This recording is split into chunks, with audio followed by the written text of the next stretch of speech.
Come, walk down the winding path. Don't mind the spooks and monsters. They stay hidden within the trees. There are mysteries in this world that you need to know, and paranormal truths that need to be told. Come, step up into the caravan, where we share tales of old as well as new accounts about things you thought only existed in your nightmares.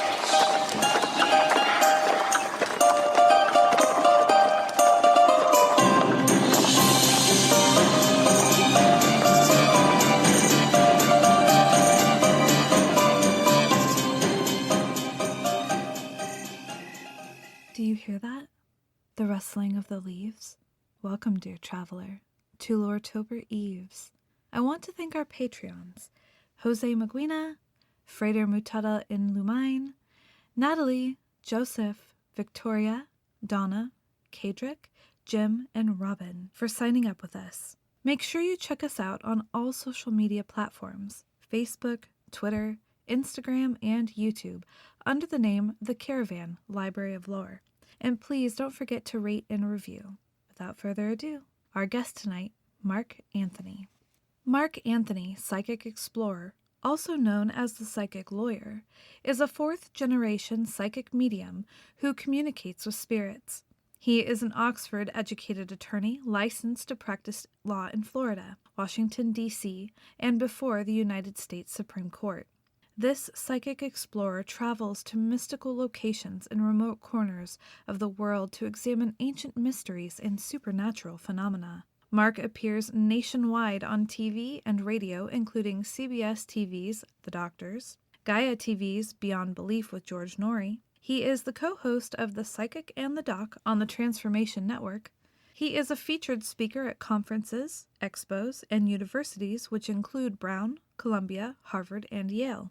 Mark Anthony is a columnist for Best Holistic Life magazine. He is the author of The Afterlife Frequency.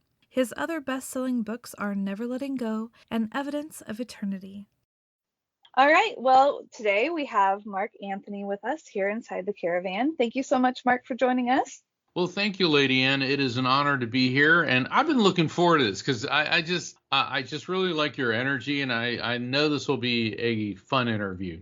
Oh, thank you. Me too. I've been looking forward to it as well. And I'm really interested about your new book, The Afterlife Frequency. In it, you said that you grew up psychic. When did you first realize this? I was about 3.5 years old, and I started seeing invisible friends, except for the fact that my mom and dad could see them too. Okay. Wow. And yeah, both of my parents had these abilities. It runs for generations in the family, on both sides of the family. And I've done the research and been able to track it back into the 1890s, both on my dad's and my mother's sides of the family. And it probably goes back further than that, but it's just that, records and the accounts of the people that I had to talk to, a lot of them have passed now. This is literally in my DNA. And for people need to understand that my family wasn't like a group of people wearing turbans running around going, oh, we'll read your fortune. My dad was right. Dad was a Navy SEAL. Okay.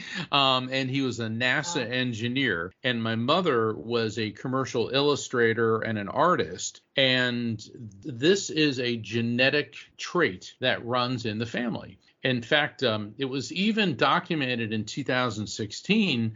PBS did a special called The Italian Americans. And it was like I think it was a 4-hour special, 2 hours one night, 2 hours the next night. Well, my mother's family had emigrated from Italy, and my maternal great-grandmother, Giovanna, was known in the Italian New York, New Jersey community as the woman who knew things. They actually did a segment about her in this PBS special on the Italian Americans.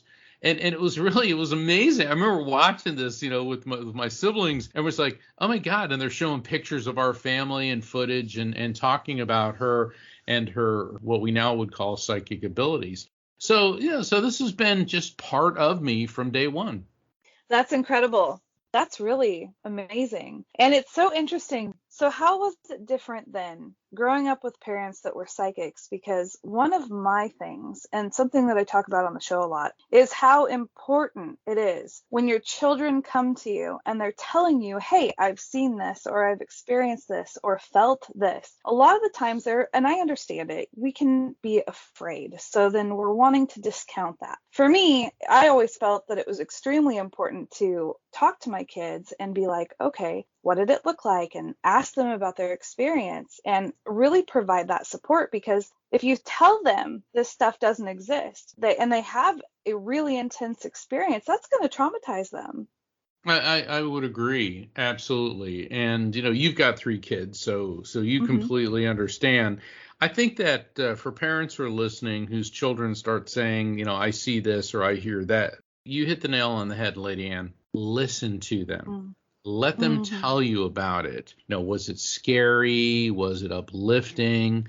Because it's not unusual for children to have quote unquote invisible friends. And then, but if the child says, I'm hearing voices that tell me to take an axe and kill everybody right now, that's not spirit contact. That could be a Right. severe, that's a severe mental disorder. And I don't mean to sound facetious by saying that. It's, you've got to listen. Don't jump to conclusions. And then if the child starts talking about maybe deceased loved ones in the family, particularly ones that they never met. So let's say that one of your kids Right. starts talking to you about one of your grandparents that may have passed that child has never met, and Mm. starts giving you a fair degree of accuracy, and not just things maybe that they heard over the dinner table, with other family members talking, Right. then, you may have a medium on your hands. And, don't freak out. Oh, it's not, and the people jump in, oh my gosh, it must be demons talking to them. Let's stop it with that Right. nonsense and realize that some people are very sensitive to frequency. That's one of the reasons my book is named The Afterlife Frequency, because we all have the ability to be sensitive to frequency and to energy. It's just that some people are more sensitive about, with it than others. Right. No, that's very true. I'll never forget so my grandfather, he passed away in 2011. I only had 2 children at the time. And my youngest, after he had passed, so there was something that he did just for me when I was really little. He always went to there was you put the coin in it and you turn it and a little egg comes out, and in the egg, there's a different prize. Well, these ones were dinosaurs because I always loved dinosaurs. So he would come home from the store and he would surprise me with different dinosaurs. Well, I never told anybody that. It just never really came up. It wasn't pertinent. And one day after he passed, my daughter comes to me and she says, Papa Don, he's got dinosaurs in his pocket. Oh my goodness. Oh Right? my goodness. There you go. Perfect. Right? That is exactly what I'm talking about. There you go. There's a verifiable Yes, fact that child did not know. exactly. It's just chills. Just chills. Now, I'm really curious about, so a psychic lawyer. Yes. I laugh because it certainly is a conversation starter or ender, Yeah. depending on who the person is. Right? So tell me more about that. People think that all lawyers are these vampiric, blood-sucking monsters with no soul. And I Right. have to say that there are several, having been in the practice of law, and that mediums that, were running around in fields of daisy, flinging granola, singing kumbaya. And there actually are people that do things like that. But all joking aside, is that I was born a medium, and initially, Lady Ann, I was drawn to the spiritual. I wanted to go into the clergy, Mm. which is not unusual Oh. for a medium. We're surrounded by spirits. We want to learn more. But I could see that it was so filled with rules and regulations, and it was very restrictive, and that I decided not to do that. So I decided to become an attorney. Now, the joke I like to make is I jumped out of the regulatory frying pan into the legal fire, because Uh-huh. if you talk about rules and regulations. But the thing is, what does a lawyer do? A lawyer helps people through very difficult times. And Right. I was a prosecutor, then a criminal defense attorney, as well as a complex civil litigation lawyer. So I help people cope with traumas in their life, such as getting arrested or getting severely injured or harmed in some other way. And what does a medium do? A medium helps people cope with the passing of a loved one by facilitating communication between the bereaved loved one and their loved ones in spirit. Right. And both jobs are about evidence, because as a Right. lawyer, you certainly have to present verifiable and very strong evidence to prove your case. And it's the same thing with the medium. You have to produce evidence to substantiate the identity of the person coming through and to help validate the messages that he or she or they are transmitting. And Right. so I found that there actually is a link between the two, because it all revolves on helping people and evidence. And Right. even though a lot of lawyers have this rap as being these cold-hearted, blood-sucking monsters, I've found that really the best lawyers relate to clients on a personal level and have empathy. And certainly Right. that goes without saying with mediums. You have to have those traits to relate to your clients. Yeah, no, that's wonderful. And have you ever used the ability during a case? Have you ever merged the two? It's part of my skill set, so it kind of splashes over quite a bit. Just for the record, Mhm. while I do appear on radio and television as a legal analyst now, Mhm. particularly in cases where the paranormal and the legal system collide, which actually happens more than you might think. I'm a regular guest. By regular, I mean, once or twice a year on Coast to Coast AM radio with Mhm. George Norrie, because he Mhm. likes to do this bit with me called haunted real estate. In other words, Oh, people trying to sell a house or people that want to buy a house that has a haunted reputation. The right. question is, do things that go bump in the night bump up property values, or do they bump them down? Coast to Coast always gets a big kick out of that, but that's only one of the things that I do there. When I was practicing law full time, certainly my abilities and insights would come in play. And in fact, in my new book, The Afterlife Frequency, I Mhm. give several examples of what it was like practicing law and being a medium at the same time. That's incredible. Well, it's certainly made for an interesting avocation. When I was a prosecutor, when I was a Mhm. young prosecutor, fresh out of law school, and a prosecutor, and so some people don't know what it is. Where Right. did you get your clients? Well, the police would arrest them, and then we would bring forth the evidence to convict them or let them Mhm. go if the evidence didn't support that. But when they would bring in people that had been arrested, and I'd be assigned to what's called first appearance. You have to go in front of a Mhm. judge within 24 hours when you've been arrested, and then the judge determines, should I release this person on their own recognizance, the ROR, Mhm. or should I let them be able to post bail, post a bond. And what Right. would happen is, before I'd get the police report, I'd say, okay, this he's a child molester. All right, this one is drunk driving. All right, this one. And my co-counsels be like, how do you know that? You haven't even looked at the reports yet. Mm. And they're looking at the Right. reports, go, you're right. And the thing is, I would just pick up on these things. So it kind of got to be Right. this thing that Mark knows these things. And it was a bit of a thing in the office. So they knew that I had these insights. And I could go on and tell stories about that. But all of those are in my books, Never Letting Go, Evidence of Eternity, and of course my new book, The Afterlife Frequency.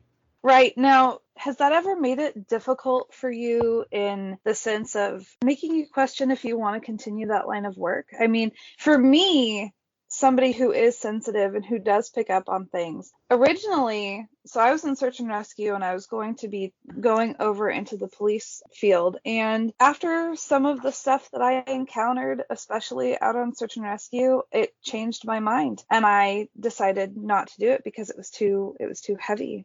It's very grueling, very draining. I've consulted on a number of high profile cases, murders, Mhm. and you get a lot of insights. And the thing about mediumship is, when a spirit connects with me, one of the first things that they transmit to me is how that person died. And I'll Hmm. see things, hear things, feel things. I get physical sensations. Right. And, especially when you're working on murders, how the Mhm. person died is generally not very pleasant. Speaking of which, I Right. remember one time I was doing a reading for somebody, and this guy came through. I said, he's on a father level. And she said, okay. And I said, I feel like a Mm. boat, and I feel like I'm falling into the water, and it's dark. And I said, this is going to sound creepy. I said, but I feel like there's sharks everywhere. And Oh, so then wow. she started kind of like getting really upset. And I go, I'm sorry. She goes, well, she said, I had this uncle and he was on some boat at night. And then all of a sudden he like disappeared. And they assumed that he fell off the boat and his body was never found. And I'm like, okay. Oh, wow. Yeah, and it's like, and I don't even want to describe the sensations that were associated with Oh, his passing, but it was pretty grisly. And wow. so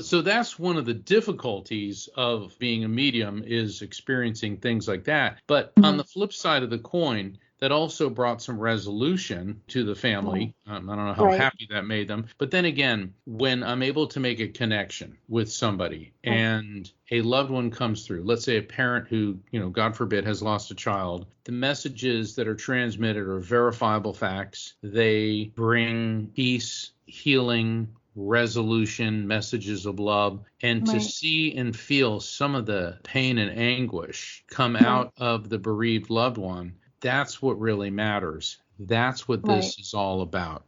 That's true. Now, have you ever had an experience where a spirit has come to you that doesn't want to leave? No, never. I hear a lot of people say things like that. To me, it's like I turn it on and I turn it off because you have to learn that discipline. I know a Hmm. lot of maybe teens and people in their early Hmm. 20s that I'm a medium and they come to me all the time. They run around and it's like these goofy TV shows where people run into somebody that's, in a grocery store and Right. runs up to them. Oh, I'm a medium, blah, blah, blah, blah, blah, and starts flinging a reading at them. Well, first off, Right. that first off, that's unethical to do because that person is at a grocery store to pick out, cantaloupes or apples or whatever, not to all of a Right. sudden, engage in spirit communication. Right. Secondly, a lot of those shows you have to keep in mind are scripted and there's an entire film crew there. And that Yes. 2-minute reading probably took 4 to 5 hours to film. Everybody in the Right. background has to sign releases so their face can be on there. Mm. And there's all these different camera angles and lighting and sound and makeup's all perfect. Yeah, tell me that just happened in 2 minutes. Because Right. it doesn't. I mean, I'm on TV a lot. I know, and I see this.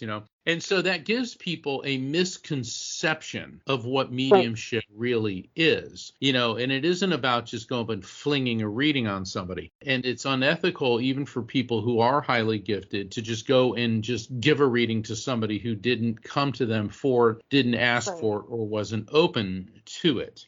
Because it can be very unsettling. Oh, And yes. also, you don't leave the doors and windows of your house open 24/7. Mm. So Hmm. why would you leave your brain open 24/7? And to me, it denigrates the quality of the contact if you're constantly open. So you set the Right. parameters. You let the afterlife frequency know I'm either doing this or I'm not. And Right. spirits will respect that. And in fact, it enhances the Mhm. quality of the contact when you do that. That's wonderful advice. Thank you for that very much. Now, you're also known as the psychic explorer. How did that happen? Yeah, it's funny. The media loves giving me all sorts of nicknames. That one I really like. I'm good with the psychic lawyer too, and I've always had an intense interest in the study of the afterlife, the study of belief systems, the study of God. I've Hmm. also had an intense love of archaeology, history, philosophy, theology, culture. So I've spent quite a bit of my life traveling around the world to explore ancient mysteries. I remember like when I Oh. first time I went to Loch Ness. I mean, I was just like, Oh, wow. and I'm so disappointed I didn't see some monster, here's your grandfather with the dinosaurs and all that. Right. But I mean, it was fantastic in and of itself, and going to various like ancient ruins and temples and studying this and feeling it up close. And Yeah. so that's why I appear on a lot of shows like this one to discuss ancient mysteries and supernatural phenomenon. And so because I travel and do all these things, I got labeled the psychic explorer. So Nice. yeah. Okay. I love it. So, okay, two questions. Number one, where is your favorite place that you've ever traveled to? And where is the place that you've traveled to that had the most profound experience for you? Ooh, wow, these are good questions. Okay. The favorite place I've ever, there's been so many. As soon as you said that, three places sprang to mind. Paris, Mm. France, Maui in Hawaii, Oh. and Venice, Oh. Venice, Italy. Venice, just there's a magic to the place. Mm. Paris was hauntingly familiar. And yes, I Oh, do wow. believe in reincarnation. And I remember the Mhm. first time I was in Paris, we got off at the train station, and then you take this escalator up, and I saw the Arc de Triomphe was like the first thing that I saw. And a Mm. voice came in my head that didn't sound like the voice I normally hear in my head. And it said, Oh. "I'm home." Oh. Okay. Wow. Okay. And it's just Paris just seems so familiar. Right. Not that my French is very good at all, and I would say things that people would look at me, there'd be a delay, they'd burst out laughing, but they did understand what I was saying. It was like parlez-vous français, I remember one of the funniest things I heard. This is on my second or third trip to Paris. I was staying Mhm. in this hotel, and you know how, like, if we're watching a commercial about a French restaurant, they go, "Come to Uh-huh. the French restaurant, on est à croissant," they speak Yes. English with this French accent. Well, there was a commercial in France about football. It goes, Oh. Football d'Americain, c'est bon. And No. they were speaking French with a Brooklyn accent. And I'm Oh, looking at wow. this and I'm like, so that's how they imitate us. Wow. Oh my gosh, that's great. But That would be quite the experience. it was quite the experience. But there have been other places I've been to, like Kyoto, Japan is just elegant and beautiful city. It's the center, if you will, of Japanese Zen Buddhism. And there's temples all over the place in these incredible Zen gardens. And I remember I was traveling with a friend, Billy, and he had been living in Japan for some time teaching English. And so we're at the Zen garden, and it's beautiful. Okay. And Zen gardens, it's all those little stones where, the Japanese Buddhist monks, they arrange patterns in the stones around like a larger stone or around bonsai trees. And it's like perfect, meticulous. I mean, Yes. these people don't allow weeds to grow anywhere. I mean, Right. it is just like beautiful. And I was Mhm. looking at it, and he goes, "Just let it happen." I go, "What do you mean?" He goes, "Let it happen." And so he walked Oh. off and he was doing something else. So I'm sitting there, and all of a sudden I realized mentally I was somewhere else. And then I understood, so that's the power of this, is when you just stop thinking and let yourself Mhm. go. It's as if I was transported into this wow. different frequency, and it was just the most amazing experience. And so I would say that Kyoto, Japan is also on my list of favorite places. I mean, we could be here all day, me talking about those. Right. Now, the question number 2 that you asked, the one with the most profound. I was a 19-year-old college student, and I Mhm. was in Munich, Germany. I have to admit, I was a college student, so my friends and I, we were hitting Oh, the, yeah. the beer gardens, and we went to the Hofbrauhaus and we were drinking the beer, like, and it's funny because, like, Right. German beer is like 3 times the potency of an American beer. It's like, oh, Oh. I had 2 beers, and you're like 6 here. So, Right. we'd had a really good time, and then the next morning I was feeling kind of rough. We decided that we wanted to go. There was about half a dozen of us. Let's go to Dachau concentration camp. All right, so here I am, at 19 years old. I'm, somewhat hungover, and we go to Dachau, which was one of the extermination camps of the Third Reich. I remember when we got there and that we were reading stuff about it. So this was one of the smaller camps. Only Mm. 40,000 people were executed there. I'm like, okay, only Wow. 40,000. Looking back on it, I could not have walked into a situation in worse shape. Oof. Okay. Right. Because I wasn't prepared. Yes, I knew I was a medium. Yes, Mm. and then all of a sudden I started feeling what had happened there. And matter Oh. retains vibration. And Mm. so I was picking up on what had happened, and I saw myself surrounded by all of these people wearing these striped clothing, Mm. the white and black stripes with their Right. sunken faces and their eyes and the shrieking and the terror. And it was, oh my God, Lady Ann, I was like losing it, and I'm Right. freaking out. And I remember I just collapsed to my knees and I burst into Oh. tears. And my Oh, college yeah. buddies are like, "Dude, what is your problem?" Okay. So here I am, Oh. I'm crying, and Oh. and the thing is, we were college students from all over the world. But there Right. was a friend that was with me. His name was Dave. And he came over and he grabbed me by the arm. He goes, okay, buddy. He goes, we're getting out of here. And he knew about Oh. me and he knew about my family. He goes, Mark, I don't know what was going on, but obviously you were experiencing something and I couldn't. He goes, you were being tortured and I could Right. not let you do this. And what it was, I wasn't prepared for this. Okay, I was hungover. My defenses were down. I wasn't shielding myself from the negative vibration of what had Right. happened. And I started seeing all these people who had been slaughtered there. And he got Right. me on a bus and we got back to Munich and, we just passed it. He just, oh yeah, Mark just, he's just partied too much last night. So that was absolutely, absolutely horrific. Now, Right. I've been in other situations like that, but I was ready for it. Like when I went to visit Ground Zero a few years ago in New York right. City, I could only really handle it for about a half hour. But I knew I was going there. Obviously I knew it would happen, but I could feel it. But I will say this, the memorial that they built with the waterfalls Yes. has got to be the most tasteful, the most elegant, the most beautiful tribute to see this water just flowing into what appears to be eternity. So I really have to give a tremendous amount of credit and admiration to that. So I hope that answers your questions. Yes, no, it does so much. Wow. Thank you for sharing that.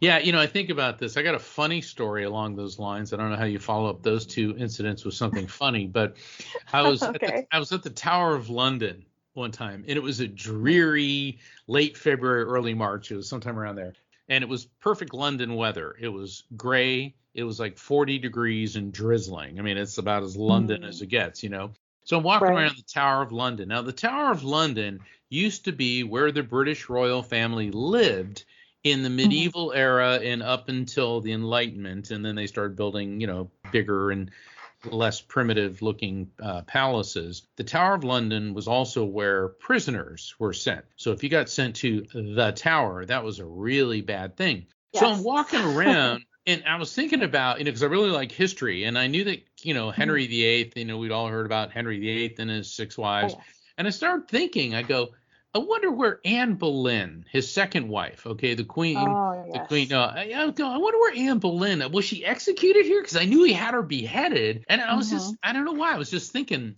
so much about Anne Boleyn. So I sit down on this bench and I'm looking around and all of a sudden I look to my left and down and there's this glass sign and it's next to the bench I'm sitting on. And it's etched in there, "This be the site where Queen Anne Boleyn was executed by order of King Henry VIII." I know, and the only thing missing was a soundtrack going, Right? and I was like, and I'm looking at this, and part of me is freaking out, and part of me wants to laugh, and the worst part was nobody was with me. I'm like, oh, come on, somebody was with me, but nobody was there to take a picture of me pointing at the sign and this. Right. But this was one of those incidents, and then later, I found out where Queen Anne Boleyn, who is buried on the property in a church. I did visit her gravesite. That was one of those. I just did not expect that to happen.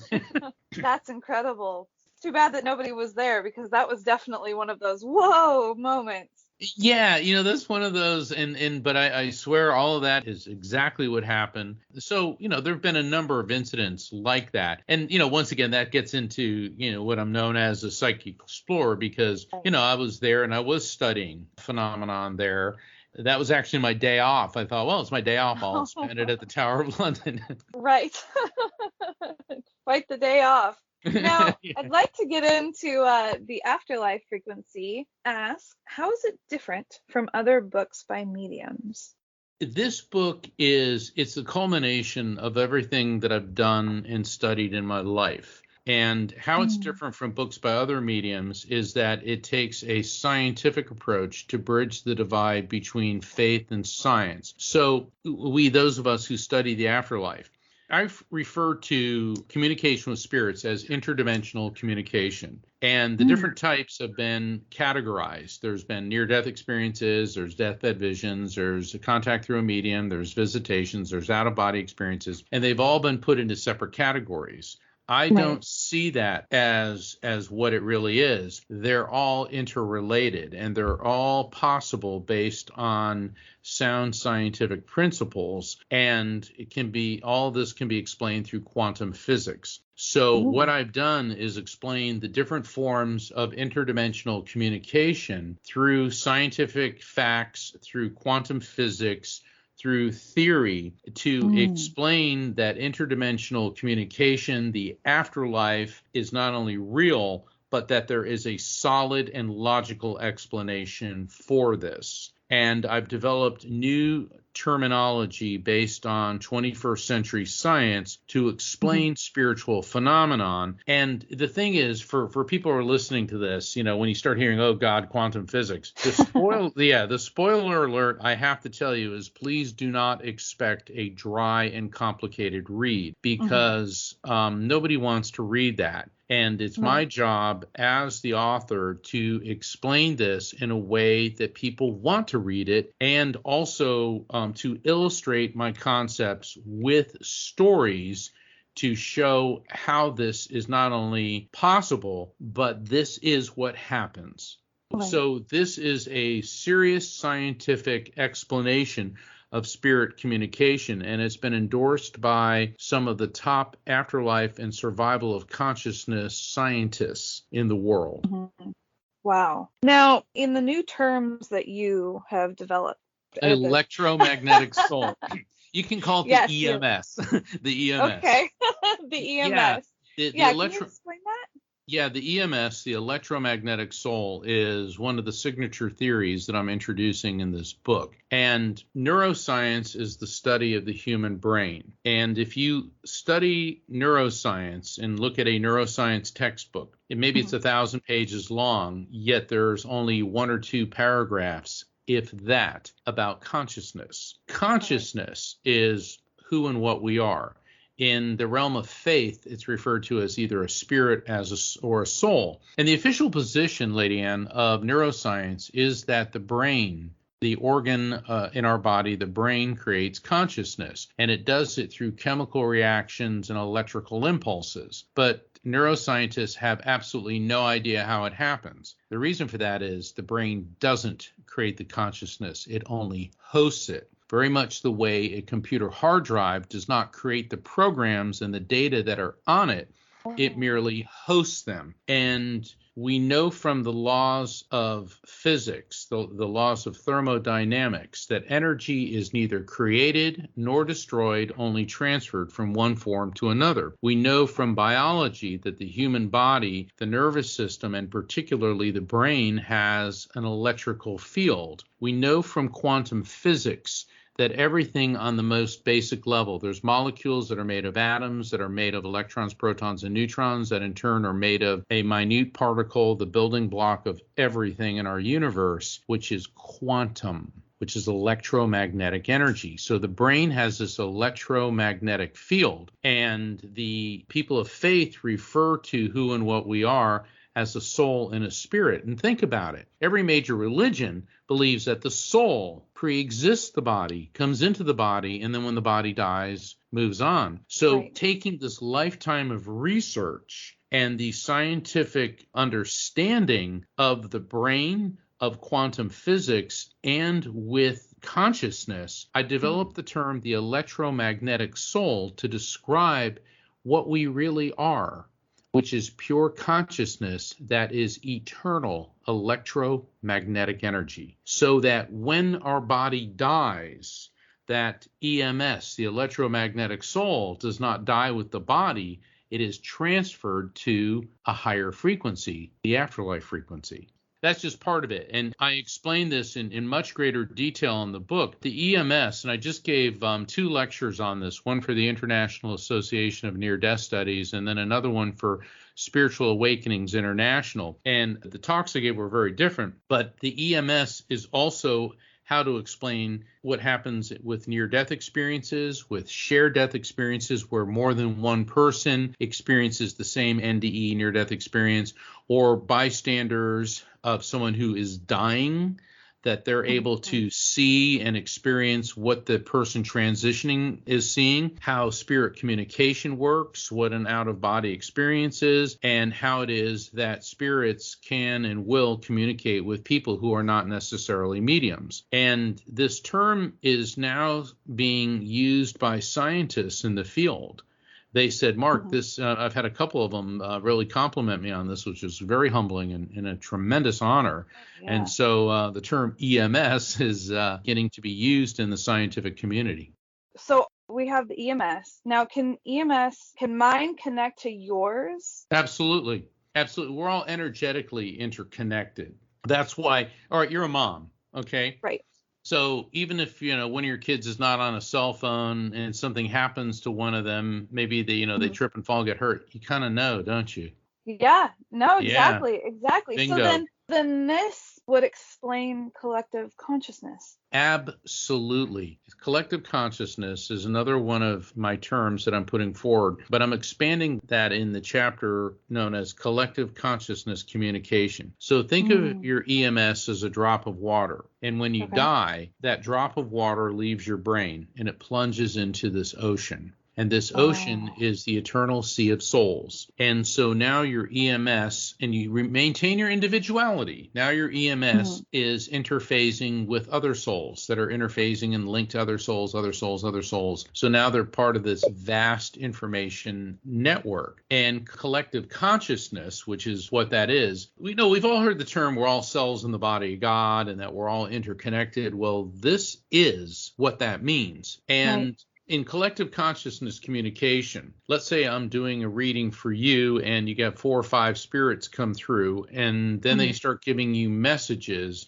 maybe about your health, maybe about what's going on with your kids, something about your well-being. They can bring up, things to avoid and watch out for. That's what I call collective consciousness communication. But it's a two-way street, because I've been conducting events, where I'll be in front of, a couple hundred people, and spirits will come through. Let's say, like, I was at one event and I got all these, I said, okay, I'm picking up on like 6 or 7 young men. They all like between 18 and 24, and they all died from suicide. And I just was describing this, and like 6 hands go up in the audience.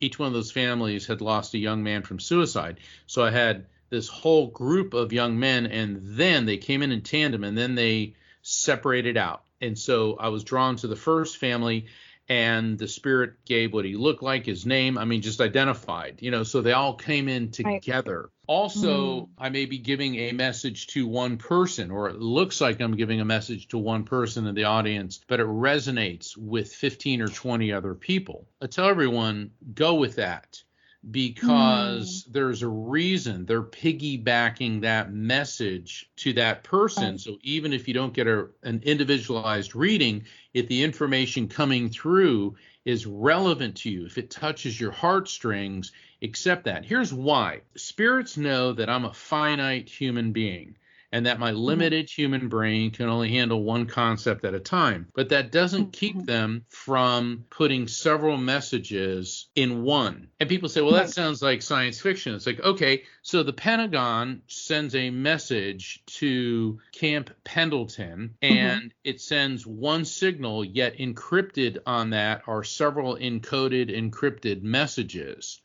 Look, if human technology can do this, that's what spirits are doing, except what they're doing is much more sophisticated. This is amazing, because I've always been interested in metaphysics and quantum mechanics and consciousness. It was a hard concept for me to really wrap my head around, but the way that you've just explained it, can visualize it, and I can see it, and I can apply it to the other things that I've learned, especially when it comes to oneness and how separation is an illusion. And through what you just explained, it shows it right there.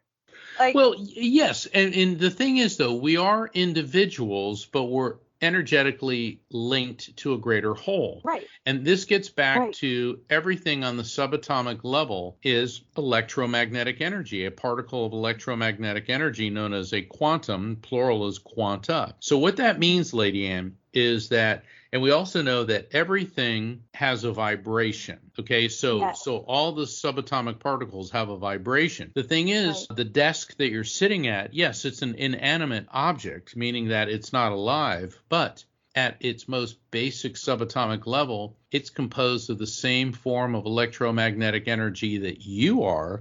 It's just vibrating at a very low and slow frequency, whereas you are vibrating at a much higher frequency. And then again, there's the radio waves that the show is being broadcast on. They too are at a different frequency, and they too, radio waves are also a form of electromagnetic energy, as is light, gamma rays, X-rays, infrared, ultraviolet. So everything at its most basic level is the same form of energy, ergo we are all energetically linked. So these are some of the things that I explain in the Afterlife Frequency. Try to do it in a way that people can understand and relate to it.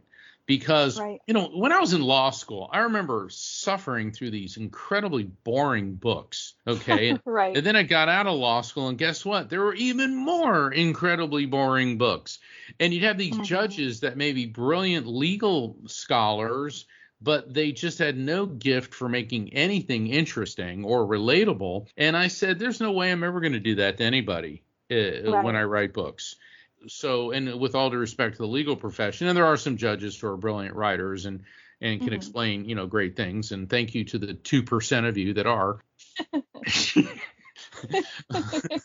So also, going off of the consciousness and everything, which this really gets me excited, and I really want to get my hands on your book. Also, you've said that the Afterlife Frequency helps people develop a heightened sense of spiritual situational awareness. Can you explain what that is? Absolutely. When I was a kid, my dad used to drill into me, be aware. Well, he was a Navy SEAL. All right. Talk to any first responder, any police officer, any firefighter or paramedic. Talk to anybody in the military. And situational awareness is a key skill, not just in doing your job, but also in staying alive. And that means that you're aware of everything that's going on around you in a sphere. In other words, it's like a 360-degree attention span. There's a lot of people who just sort of plot into a situation without looking.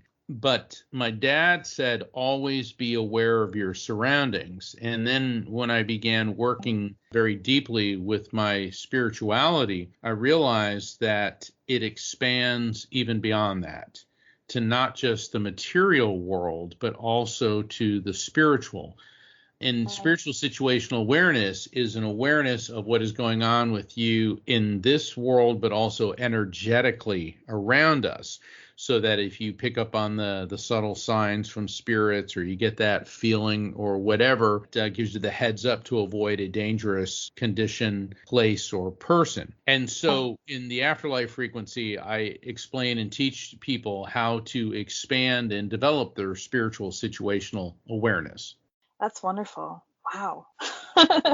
I'm just so excited right now to have you on here and to be talking about this. And it's funny because it's very synchronistic as well to everything that I've been studying. So that's why the time is right for the Afterlife Frequency, because thing is about this book, the Afterlife Frequency is not about turning people into mediums. A lot of my colleagues become a medium, and you're either a medium or you're not. Now, and I don't mean that in an impolite manner. Everybody can swim to some extent. Everybody can bang around on a piano. Everybody can do math to some extent. But some people are going to be a lot better at it than others. I mean, I'm not going to sit down and all of a sudden on a piano crank out, Beethoven's Moonlight Sonata. I mean, that's not going to happen. Or, I'm not going to pick up a guitar and, do the lead to Stairway to Heaven or whatever. Nor am I going to do calculations that rival Stephen Hawking's. Nor am I going to, win even one gold medal, much less 2 dozen like Michael Phelps. But the thing is, I can still have those experiences. And so what the Afterlife Frequency does is, instead of trying to turn you into a medium, it teaches you how to enhance your sense of spiritual situational awareness, so that when spirits are transmitting a message to you, that you can get the most benefit from it. Right.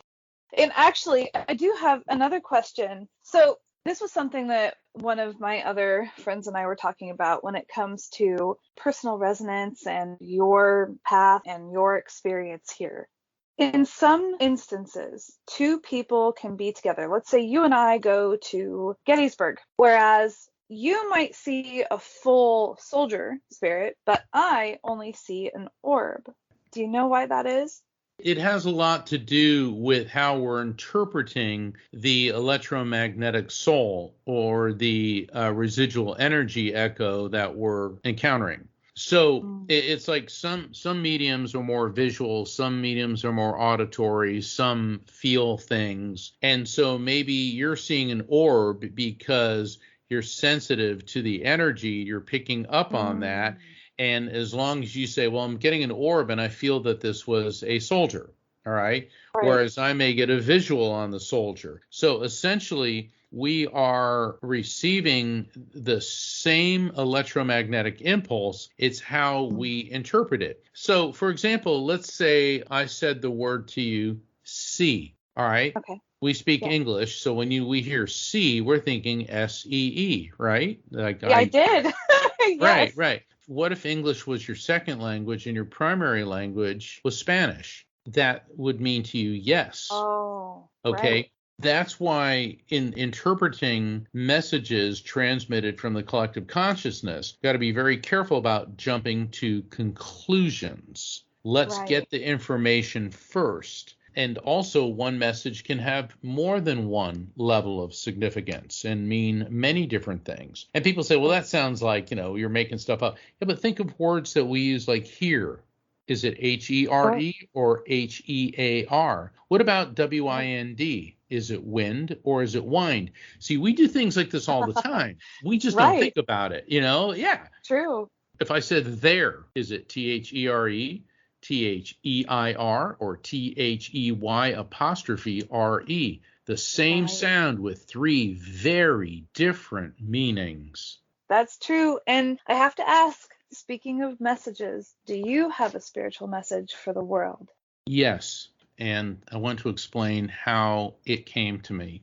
When my mother passed, she died in her sleep from heart failure. It just basically pulled the rug out from under me. And I was practicing law and I was driving back from court. It was about 2 weeks after she died. And one of those waves of grief hit me. So I thought, all right, let me pull over. I shouldn't be driving when I'm feeling like this. And I pulled over and I'm sitting there in this parking spot. It was out in front of this little strip mall. I was just so overcome with grief. And all of a sudden, this flash of light, and it felt like it was in my head, but it felt like it was in the car. And I immediately turned and looked at the passenger seat, and I saw the silhouette of my mother just for a second in the silver white light, and her voice filled my head. And she said, Mark, you have been given the gift of mediumship so that you would not be crushed by grief, but now you must help those who are suffering with theirs. And it is your obligation to help people, and this is the message, understand that God exists, that heaven exists, that our souls are immortal living spirits, that we can communicate with those souls, and that we'll be reunited with our loved ones when it is our time to leave this world. Wow, talk about an aha moment. I broke out into a sweat. I fell back into my seat, and I'm sitting there going, okay. Now, look, I'd had these experiences my whole life, but this was one of, like getting hit by a fire hose, point blank range. Yeah. And the thing is, I was a senior partner in a law firm. Within a year, all of that was behind me. And then I was doing this full time. So it's not like, the door opened. No, the door got kicked open and I got shoved through it. And the thing is, I've never looked back. This is what I'm supposed to be doing. So my message is that God, the divine power exists, that heaven, the afterlife, nirvana, the other side, whatever you want to call it, the afterlife frequency exists, that our electromagnetic soul exists and is an immortal living being, that we can communicate with souls, and that we'll be reunited with our loved ones in the light when it is our appointed time to leave the material world. And that is what my message is. And does this make you all better grieving from a loved one? No, but yes, because nothing can take away the pain from the loss of a loved one, but what we can do is change our perspective on how we react to that pain. And I believe that message gives us that perspective that we are only living in the material world for now. Wow. That is powerful. That is beautiful. It's so healing just hearing that. So thank you so much for that. And thank you for writing that book. And I definitely cannot wait to get my hands on it. Thank you. Yeah, it's on sale. People can order it at all fine bookstores or Amazon.com. It's the Afterlife Frequency, or you can visit my website to get it, which is afterlifefrequency.com. Also, I invite people to sign up for my newsletter if you want to find out about booking a one-on-one private session with me. I do my readings on the phone, which are just as accurate as in-person readings. And all of that is through my website, afterlifefrequency.com. And Lady Ann, I really want to thank you for having me as your guest on the Caravan of Lore podcast. It's really been an honor, and just thank you so much. And to all the listeners, keep tuning in, because let me tell you, Lady Ann, she rocks.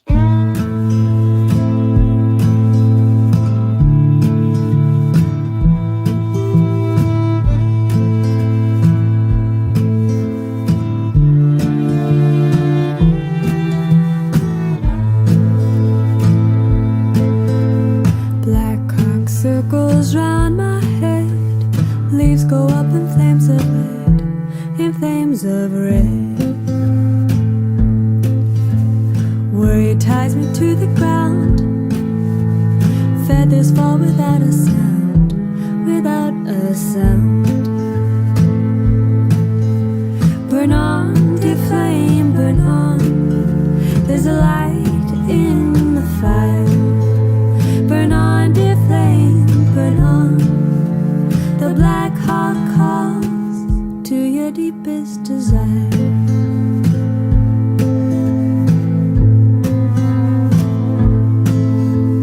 Dead, old, rotten idea. You grow heavy, then you fall, so heavy, then you fall to the ground. I lay in a pile of my broken plans. They turn red and then they fall, so red and then they fall to the ground.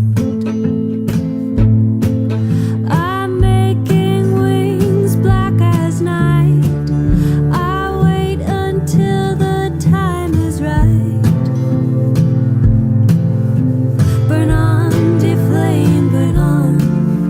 There's a light in the fire. Burn on, dear flame, burn on. The black heart calls to your deepest desire.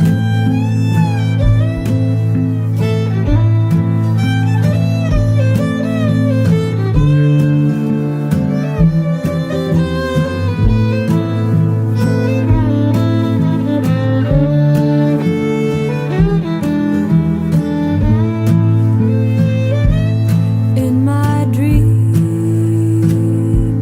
I am flying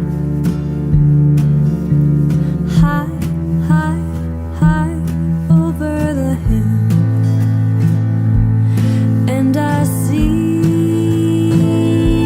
down below me the twist of the river, green grass lay still, and from the ground I rise, lift up my arms, spread feet wide. Burn on, dear flame, burn on. There's a light in the fire. Burn on, dear flame, burn on. The black heart calls to your deepest desire.